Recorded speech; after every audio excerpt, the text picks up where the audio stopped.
بسم اللہ الرحمن الرحیم۔ السلام علیکم دوستو، جیسا کہ آپ سب کو معلوم ہے ہماری کہانی میں کہانیوں کا نیا سلسلہ شروع ہو چکا ہے اور آپ کی بے تحاشا کہانیاں مجھے ای میل کے ذریعے موصول ہو رہی ہیں۔ تو آئیے آج کی کہانی شروع کرتے ہیں۔ یہ کہانی ہمیں بھیجی ہے وہاب کراچی سے۔ 2013 یا 14 کی بات ہے جب میں اسپیئر پارٹس کا اپنا کاروبار تھا۔ رزق بارش کی طرح برستا تھا، ہر طرف سکون تھا، اپنی مرضی سے مارکیٹ جاتا، میرے جانے سے پہلے لوگ باہر کھڑے ہوتے اور رات واپسی پر لوگ بند دکان دیکھ کر واپس چلے جاتے۔ گھر میں خوشی تھی، قہقہے تھے، برکت تھی۔ نہ معلوم کیا ہوا، آہستہ آہستہ کام کم ہونا شروع ہو گیا، پھر کاروبار اتنا خراب ہو گیا کہ میں پریشان رہنا شروع ہو گیا۔ کسی کے بغض اور حسد نے ایسے یہ قدم اٹھانے پہ مجبور کر دیا کہ کسی نے مجھ پر خطرناک جادو کروا دیا۔ میرے اوپر جادو سر چڑھ کر بول رہا تھا۔ آہستہ آہستہ میرا کاروبار بالکل ختم ہو گیا اور میرے رزق کے تمام دروازے 100% بند ہو گئے۔ میں بیمار رہنا شروع ہو گیا، اتنی بلندی سے یکدم گرا تھا کہ کچھ سمجھ نہیں آ رہی تھی۔ گھر کاٹ کھانے کو دوڑتا تھا، عجیب عجیب آوازیں سنائی دیتی تھیں، دیواروں پر جنات کی بنی شکلیں نظر آتی تھیں۔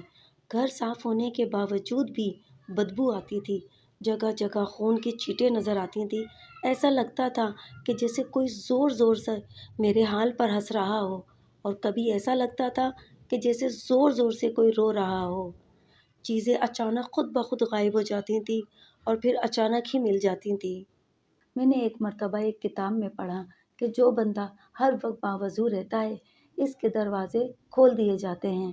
مجھے آج بھی یہ 2013 کی بات یاد ہے جب میں نے یہ عمل شروع کر دیا۔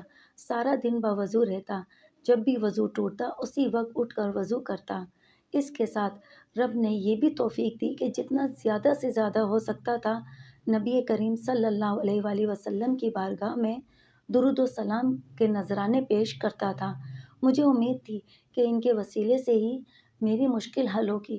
ہر وقت باوضو رہنے سے یہ ہوا کہ میرے رزق کے بند دروازے کھلنا شروع ہو گئے، گھر میں رزق آنا شروع ہوا، فاقے ختم ہوئے اور رب نے اتنا کرم کر دیا کہ ہم کسی کے محتاج نہ ہوئے اور روکھی سوکھی کھانا شروع کر دی۔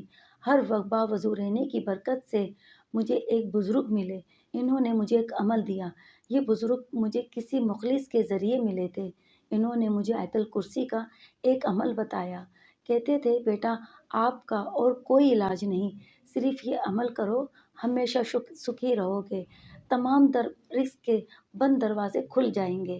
عمل یہ تھا عشاء کی نماز کے بعد 21 مرتبہ درود شریف اور اول و آخر 313 مرتبہ آیت الکرسی پڑھنا ہے۔ میں نے اسی دن سے وہ عمل شروع کر دیا۔ تھوڑا وقت تو لگتا ہے مگر عمل مکمل ہو جاتا ہے۔ 2 سے 3 ماہ گزرے تھے کہ میرے رزق کے سارے دروازے کھل گئے، گھر میں برکت آ گئی۔ میں کاروبار تو دوبارہ اپنا نہ کر سکا مگر مجھے ایک بہت ہی اچھی اسپیئر پارٹس کی کمپنی میں ملازمت مل گئی اور تنخواہ بھی پرکشش ہے۔ میں اب وہیں جا رہا ہوں۔ تمام جادو سفلی عمل سب ختم ہو چکے ہیں، دل میں اطمینان ہے اور سکون ہے، پرسکون نیند سے سوتا ہوں۔ گھر میں بھی دوبارہ ہنسی قہقہے اور برکت ہے۔